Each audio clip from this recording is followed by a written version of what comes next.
दोस्तों, एक गांव में एक बूढ़ी माई रहती थी। किसी से झगड़ा नहीं, किसी से शिकायत नहीं। हर सुबह मंदिर जाती, ठाकुर जी के दर्शन करती और लौटते वक्त मुस्कुराती हुई। लोग पूछते, माई रोज मंदिर जाने से क्या मिलता है? माई झट से कहती, अरे ठाकुर जी तो मिलते हैं ना।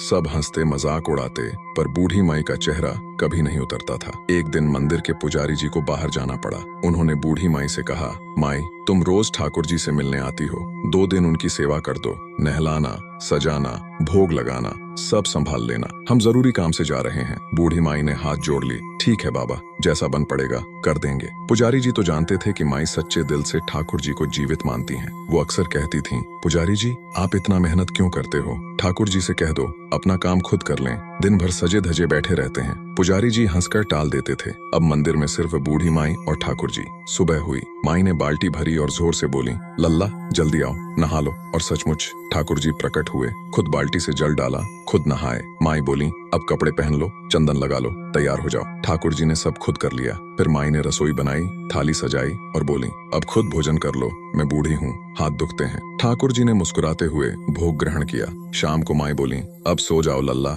ठाकुर जी शयन कर गए। माई भी पास की कोठरी में आराम करने चली गईं। 2 दिन ऐसे ही बीते। पुजारी जी लौटे तो पूछा, माई ठाकुर जी की सेवा ठीक रही ना? बूढ़ी माई बोली, हाँ बाबा, हमने तो बस रोटी बनाई, बाकी सारे काम तो ठाकुर जी ने खुद कर लिए। हम बूढ़े हैं, इतना कहाँ दौड़ धूप करते। पुजारी जी को हंसी आ गई। माई 1 दिन और कर दो, हम भी थक गए हैं, 1 दिन आराम कर लें। माई मान गई।